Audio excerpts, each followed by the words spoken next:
Hello दोस्तों, आपका स्वागत है त्रिशक्ति एकेडमी में। और आज हम डिस्कस करेंगे उत्तराखंड पॉलिटेक्निक एंट्रेंस एग्ज़ाम के लिए मोस्ट इम्पॉर्टेंट यहाँ केमिस्ट्री क्वेश्चंस की आज हम डिस्कस करेंगे। और आज हम जानेंगे एसिड बेसिस एंड सॉल्ट के बारे में। आज हम मोस्ट इम्पॉर्टेंट यहाँ पर साइंस के चैप्टर डिस्कस करने जा रहे हैं, जो केमिस्ट्री का इम्पॉर्टेंट आपका चैप्टर है, जिसका नाम है acid base and salt. 4-5 marks का आपका यहाँ से भी जरूर एग्जामिनेशन में पूछा जाता है एसिड बेस और सॉल्ट चैप्टर से। तो जो इसमें इंपॉर्टेंट क्वेश्चन आते हैं, जो थोड़ा कॉन्सेप्ट है, वो भी मैं आपको इसमें बताऊंगा। और फिर कुछ क्वेश्चंस को हम यहाँ पर करेंगे। तो आप सबसे पहले देखिए, जो ये चैप्टर है बहुत ही इंपॉर्टेंट है केमिस्ट्री में। और ये जो है, अगर आप नहीं करेंगे तो आपके 5 से 6 मार्क्स जो हैं वो आपके चले जाएंगे आसानी से। तो आपको ये जो चैप्टर है वो अच्छे से करना है, इसके क्वेश्चंस को अच्छे से समझना है, तभी आप जो है अच्छे रैंक जो है पॉलिटेक्निक में ला पाएंगे। तो चलिए शुरुआत करते हैं। सबसे पहले देखते हैं एसिड क्या होता है। देखिए एसिड, तो देखिए दे आर सोर इन टेस्ट, यानी जो टेस्ट में खट्टे होते हैं। देखिए जो एसिड होते हैं वो टेस्ट में कैसे होते हैं, खट्टे होते हैं, और टर्न करते हैं ब्लू लिटमस को रेड। ये कैसे करते हैं, देखिए कई बार पेपर में पूछता है। जो एसिड होता है वो क्या करता है, देखिए ब्लू लिटमस पेपर को रेड में कन्वर्ट कर देता है। ब्लू लिटमस को रेड लिटमस में कन्वर्ट कर देता है कौन, एसिड। ये आपको ध्यान रखना है। और यहाँ पर एसिड की हम प्रॉपर्टीज़ के बारे में डिस्कस करते हैं। जो देखिए एसिड के ऑक्साइड होते हैं, देखिए ध्यान से समझिए, जो एसिड के ऑक्साइड होते हैं वो कैसे होते हैं, नॉन मेटल होते हैं। कैसे होते हैं, नॉन मेटल। कैसे होते हैं, नॉन मेटेलिक ऑक्साइड होते हैं। कैसे होते हैं, नॉन मेटेलिक ऑक्साइड होते हैं। कई बार एग्जाम में पूछा जाता है कि जो एसिड के ऑक्साइड होते हैं उनका नेचर कैसा होता है। तो उनका नेचर कैसा होता है, नॉन मेटेलिक, नॉन मेटल की तरह वो बिहेव करते हैं। जो इनके ऑक्साइड होते हैं वो नॉन मेटल की तरह बिहेव यहाँ पर करते हैं। ये आपको ध्यान देना होगा यहाँ पर, कि जो ऑक्साइड होंगे एसिड के वो आपके नॉन मेटेलिक होंगे नेचर में।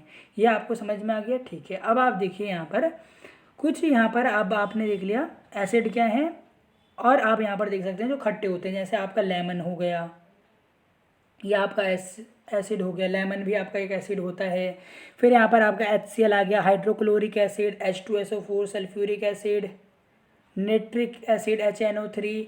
ये सब आपके क्या एसिड हैं। ये कैसे हैं, ये एसिड हैं। ये सब कैसे हैं, एसिड हैं। ये आप समझ चुके हैं। अब यहाँ पर एक और इम्पॉर्टेंट आप चीज़ देखिए, कि जब आप एसिड को वाटर में डिसॉल्व करते हैं, जब आप एसिड को वाटर में डिसॉल्व करते हैं, जब आप वाटर में डिसॉल्व करेंगे, तो यहाँ पर ये जो है H+ आयंस को क्या करेगा, निकालेगा। ये इसके कैसे निकालेगा, इसके कैसे आयंस होंगे, H+ आयंस जो होगा ये प्रोड्यूस करेगा कौन, एसिड। जब आप इसे वाटर में मिलाते हैं किसी भी एसिड को, तो H+ आयंस क्या करता है, प्रोड्यूस करता है। ये आपको ध्यान देना है, ये आपको ध्यान देंगे आप। एसिड के बारे में समझ गए। एसिड जो होते हैं खट्टे होते हैं टेस्ट में, ये ब्लू लिटमस को रेड में कन्वर्ट करते हैं। इनके एग्जाम्पल मैंने आपको बताया, HCl, लेमन, आपका यहाँ पर टमाटो जो होगा, विनेगर होगा आपका।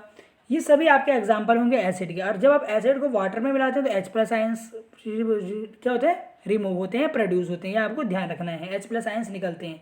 इसको आप आसानी से समझ सकते हैं। ये H+ आयंस निकालते हैं जब वाटर में इसको आप डालेंगे, ये आपको ध्यान रखना है। फिर यहाँ पर मैंने आपको बताया था, जो एसिड के ऑक्साइड होते हैं वो नॉन मेटेलिक होते हैं नेचर में, नॉन मेटेलिक होंगे नेचर में।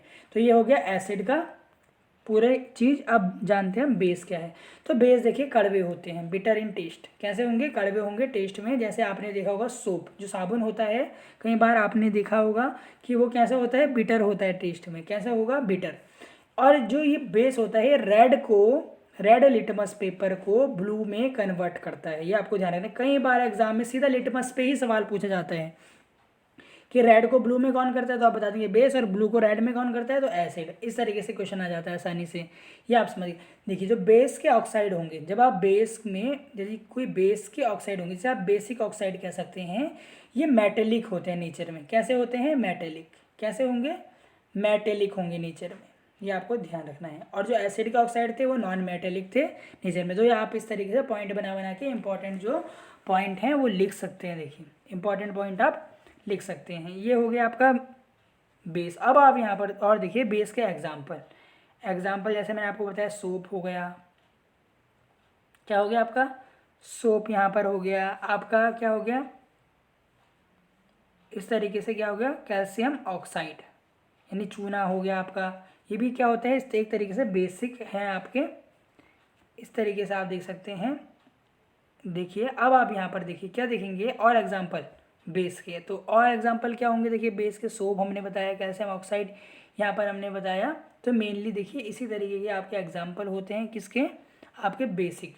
अब आप यहाँ पर देखिए बेस जो है, जब आप बेस को वाटर में डिसॉल्व करेंगे, जब बेस को वाटर में डिसॉल्व करेंगे तो ये कैसे आयंस देते हैं, OH नेगेटिव आयंस। कैसे आयंस देते हैं, OH नेगेटिव आयंस को प्रोड्यूस करते हैं। कैसे आयंस प्रोड्यूस करते हैं, OH नेगेटिव आयंस को प्रोड्यूस करेंगे। ये आपको ध्यान देना है। बेस जो होते हैं वो कड़वे होते हैं टेस्ट में, ये रेड को ब्लू में कन्वर्ट कर देते हैं लिटमस पेपर को। एग्जाम्पल सोप, कैल्शियम ऑक्साइड, ये सब इसके एग्जाम्पल हैं। कैल्शियम इस तरीके से ये इसके एग्जाम्पल होते हैं। अब आप देखिए ये हो गया बेस प्लस वाटर को जब आप मिलाएंगे तो OH नेगेटिव आयन बनाएंगे। और बेस जो होते हैं इनके जो ऑक्साइड होते हैं वो मेटेलिक होते हैं नेचर में, तो ये इनकी प्रॉपर्टीज़ मैंने आपको बता दी हैं। अब यहाँ पर जो देखिए एंटासिड, यहाँ पर कुछ एंटासिड भी आप अभी पढ़ेंगे। बेकिंग पाउडर जो होता है आपका एंटासिड होता है, यानी यदि एसिडिटी हो जाए तो उस केस में क्या कर देता है, एसिड को न्यूट्रलाइज करता है बेस। तो एंटासिड भी एक बेस होता है, ये आपको ध्यान रखना है। इस तरीके से ये आपने बेस देख लिया। अब देखिए सॉल्ट क्या होंगे, सॉल्ट यानी जिसे आप हिंदी में लवण कहते हैं, बेस को क्षार कहते हैं, इस तरीके से सॉल्ट को क्या कहेंगे आप, लवण। तो देखिए जब आप एसिड और बेस को आपस में मिलाते हैं, क्या मिलाएंगे, जब आप एसिड और बेस को आप मिलाते हैं तो आपका क्या बनता है, सॉल्ट बनता है। क्या बनता है आपका, सॉल्ट बनता है। सॉल्ट जो होता है न्यूट्रल होता है नेचर में, किस तरीके का होगा, न्यूट्रल होगा नेचर में। यह आपको ध्यान देना है, इस तरीके का आपको ध्यान देना है। तो आप समझ गए सॉल्ट क्या है, एसिड प्लस बेस क्या होते हैं, सॉल्ट होते हैं। ये आपको ध्यान रखना है। कई बार पूछ लेता है इसी तरीके से, आपको प्लस माइनस के निशान दे देगा और आपसे पूछेगा कि इनमें से कौन सा सॉल्ट है, तो आपको पता है एसिड और बेस जो होते हैं जब आपस में मिल जाते हैं सॉल्ट का निर्माण करते हैं। ये आपको ध्यान देना होगा। अब यहाँ पर कुछ क्वेश्चन आपका आता है स्ट्रॉन्ग एसिड और वीक एसिड के बारे में। स्ट्रॉन्ग एसिड और वीक एसिड। तो अब आप यहाँ पर देखिए स्ट्रॉन्ग एसिड के कौन कौन से होते हैं, HCl, H2SO4 यानी sulphuric acid, HNO3 nitric acid. ये आपके बहुत ही स्ट्रॉन्ग एसिड होते हैं। इनमें जो होती है H+ आयंस की मात्रा बहुत अधिक होती है। जब आप इन्हें पानी में डिसॉल्व करते हैं तो H+ आयंस की मात्रा इनमें बहुत अधिक है, इसलिए आप इन्हें क्या कहते हैं, स्ट्रॉन्ग एसिड। वीक एसिड जिनमें H+ आयंस की मात्रा कम होती है, जैसे आपका CH3COOH, इस तरीके से मेथनोइक एसिड आप इसे कह सकते हैं। इस तरीके से आपका ये वीक एसिड है। इसी प्रकार ये आप नोट कर लीजिए। अब आप देखिए स्ट्रॉन्ग बेस और वीक बेस। स्ट्रॉन्ग बेस यानी जो स्ट्रॉन्ग होते हैं बेस, और जो यहाँ पर होंगे वीक बेस, ये आपको बताने होंगे। देखिए तो स्ट्रॉन्ग बेस कौन कौन से होते हैं, देखिए सोडियम हाइड्रोक्साइड NaOH जिसका आपका साबुन होता है, फिर KOH पोटेशियम हाइड्रोक्साइड, और आपका जो वीक होता है NH4OH कैल्शियम हाइड्रोक्साइड।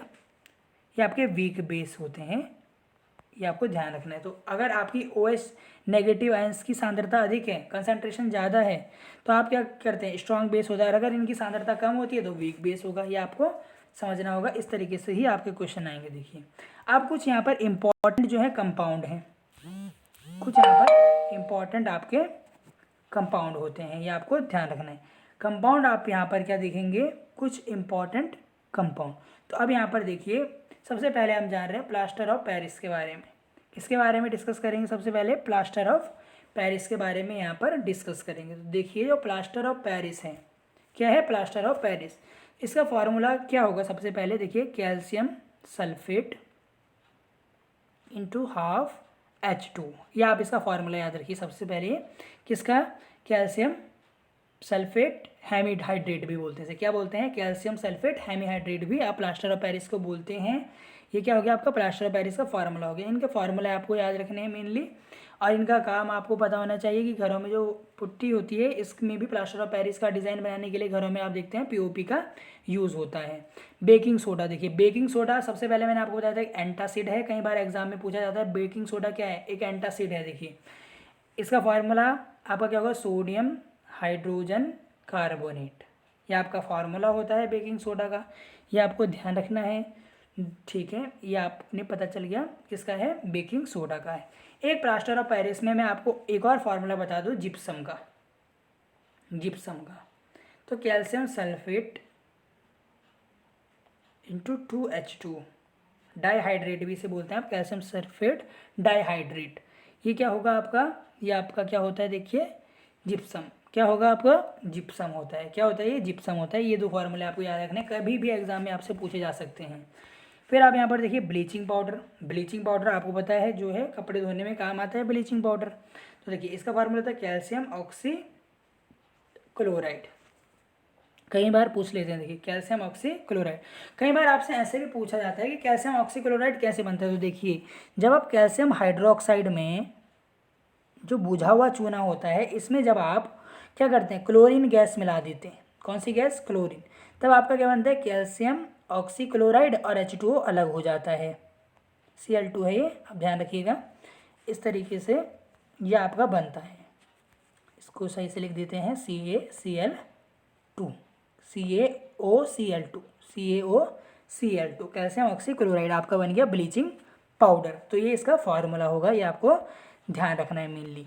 अब आप देखिए पीएच स्केल क्या होता है। पीएच का मतलब होता है पोटेंस ऑफ हाइड्रोजन, यानी कोई किसी भी सॉल्यूशन में हाइड्रोजन के कितने आयन्स है, यह हमें कौन बताता है, पीएच स्केल बताता है। अब आप यहाँ पर एक चीज़ यहाँ पर ध्यान रखिए, जब अगर पीएच आपका 7 से कम है तो एसिड होगा। ये चीज़ आपको ध्यान रखनी मिली। अगर पीएच आपका 7 से अधिक है तो आपका बेस होगा। और पीएच आपका देखिए अगर 7 होगा तो न्यूट्रल होगा आपका। कैसा होगा, न्यूट्रल सॉल्यूशन होगा। इस तरीके से आपको ध्यान रखना है। अगर पीएच जो होता है 7 से कम हो जाता है तो एसिड होता है, पीएच 7 से अधिक होगा तो बेस होगा, और पीएच 1 होगा तो न्यूट्रल सॉल्यूशन होगा। ये आपको यहाँ पर ध्यान रखना है। तो अब आप यहाँ पर देखिए, अब हम कुछ क्वेश्चंस के बारे में यहाँ पर डिस्कस करेंगे जो अभी आपने यहाँ पर पढ़े हैं। तो देखिए compound used as in antacid. Antacid की तरह कौन सा कंपाउंड हम यूज़ करते हैं, बेकिंग सोडा। अभी आपको बताया मैंने। चलिए यहाँ पर जिप्सम का आपको फार्मूला बताना है कैल्शियम सल्फेट डाईहाइड्रेट, ये इसका फार्मूला। अगर ये पूछता है तो ये किसका है, पीओपी का है। किसका है, पीओपी, प्लास्टर ऑफ पेरिस का है। ये आपको ध्यान रखना है। इनमें से कौन सा एक वीक एसिड है। कई बार एग्जाम में आपसे ऐसे ही पूछ लेंगे। तो देखिए CH3COOH, यही एग्जाम मैंने आपको बताया पहले, यही क्वेश्चन पेपर में भी पूछ देते हैं। जो मिल्क होता है वो रेड को ब्लू में कन्वर्ट करता है। ये turn red litmus to blue and red litmus red. क्या ऐसा रहता है, नहीं। Turn red litmus to blue, ये रेड को ब्लू में कन्वर्ट कर देता है, ऐसा नहीं होता। देखिए ना ये एसिड है ना बेस है आपका मिल्क। ये ब्लू लिटमस को ब्लू में ही रहने देता है और रेड लिटमस को रेड में ही रहने देता है। इसका आंसर ये आएगा। अगर आपसे यहाँ पर पूछता कि कोई एसिड है तो आपने बताना था कि ब्लू से रेड में कन्वर्ट कर देते हैं। वो किससे कन्वर्ट करते हैं, ब्लू से रेड में वहाँ कन्वर्ट करते हैं आपके। ये आपको ध्यान रखना है। ये आपको ध्यान रखना है कि अगर आपसे एसिड का पूछता तब आप बोलते कि जो एसिड है वो किसको, ब्लू को रेड में कन्वर्ट करता है, और जो बेस है वो रेड को ब्लू में कन्वर्ट करता है। ये आपको ध्यान रखना है। अब यहाँ पर देखिए 4 सॉल्यूशन है आपके पास ABCD, और उनकी पीएच के मान आपको दे दिए। जो A है इसका pH 3 है, जो B है इसका pH 2 है, जो C है इसका pH 7 है, और जो आपका 8 है उसका pH, जो D है उसका pH 8 है। आपसे बोला कि सबसे स्ट्रॉन्ग कौन सा एसिड होगा। तो देखिए जिसकी वैल्यू सबसे कम होगी वो सबसे अधिक क्या होगा, स्ट्रॉन्ग होगा। वो क्या होगा, देखिए सबसे अधिक क्या होगा, स्ट्रॉन्ग होगा। ये आपको यहाँ पर ध्यान रखना है। तो सबसे स्ट्रॉन्ग यहाँ पर कौन सा होगा, देखिए सबसे कम वैल्यू किसकी है, 2 की। यानी जो B है इसका आप देख रहे हैं pH का जो मान है वो सबसे कम है। जो B है इसका pH का मान आपने देखा क्या है, सबसे कम है, तो इसलिए ये सबसे ज़्यादा एसिडिक होगा। देखिए जैसे ही मैंने आपको देखा अगर pH आपका 7 से कम है तो एसिड होगा। आप सोच रहे होंगे 2 भी एसिड है 3 भी एसिड है, पर इन दोनों में से ज़्यादा स्ट्रॉन्ग कौन सा होगा, जिसका कम है। तो 2 जो है वो सबसे ज़्यादा आपका स्ट्रॉन्ग एसिड होगा। अब यहाँ पर आप देखिए इस तरीके से pH A X और Y 3 दे दिया आपको। A X और Y तीनों का pH आपको दे दिया 7.3 7.5 8.5 7.3 7.5 8.5। आपको बताना है सबसे ज़्यादा एल्कलाइन, एल्कलाइन का मतलब होता है बेसिक, बेसिक सबसे ज़्यादा क्षार कौन होगा। तो देखिए 8.5 कौन होगा यहाँ पर, 8.5। और 8.5 किसका है यहाँ पर, देखिए जो 8.5 है आपका वो आपका यहाँ पर किसका है, Y का। किसका है आपका, वाई का। 8.5 आपका किसका है, वाई का। तो इसका उत्तर क्या आएगा, देखिए वाई। देखिए ये क्योंकि 14 के बहुत पास है, देखिए 14 के बहुत पास है, इसलिए क्या है 8.5 ज़्यादा पास है 14 के बाकी इन दोनों से। तो सबसे ज़्यादा यहाँ पर जो बेसिक होता है, जो 14 के ज़्यादा पास होगा वो बेसिक होगा, और जो 1 के ज़्यादा पास होगा वो क्या होगा, एसिड होगा। ये आपको ध्यान रखना। जो 7 होगा जैसे वाटर हो गया, ये आपका न्यूट्रल आता है। कई बार आप किससे एग्जाम में ये भी सवाल पूछता है कि अगर एसिड जो है आपकी पीएच अगर आपका 5.5 से कम है, पीएच अगर आपका 5.5 से कम है तो आपकी एसिड रेन होती है। कैसी रेन होती है, एसिड रेन होती है। ये कई बार आपसे एग्जाम में एसिड रेन से भी यहाँ पर क्वेश्चन आ जाते हैं। तो यदि आपको देखिए इस वीडियो से रिलेटेड कोई भी क्वेरी हो तो आप कमेंट कर सकते हैं, और यदि आपको कोई यहाँ पर क्वेरी हो तो कमेंट करें। अपने फ्रेंड्स के साथ देखिए वीडियोस को ज़्यादा से ज़्यादा आप इसे शेयर करें, तभी हम आपके लिए देखिए ज़्यादा से ज़्यादा वीडियोस बना रहे हैं पॉलिटेक्निक में जो स्टूडेंट्स आना चाहते हैं, क्योंकि हम यहाँ पर चाहते हैं कि उन्हें एक ही चैनल पर सभी मटेरियल जो है प्रोवाइड हो जाए। इसलिए जो है हम उनके लिए सभी वीडियोज़ को यहाँ पर बना रहे हैं, मोस्ट इंपॉर्टेंट वीडियोज़ यहाँ पर उनके लिए बना रहे हैं। तो यदि देखिए आपको कोई भी क्वेरी तो कमेंट करें, और यदि आप जो होता है फ्रेंड्स के साथ वीडियोज़ को ज़्यादा से ज़्यादा शेयर करें। मैथ की आप वीडियोज़ देख सकते हैं, साइंस की भी आप वीडियोज़ देख सकते हैं, और बहुत बहुत आपका धन्यवाद।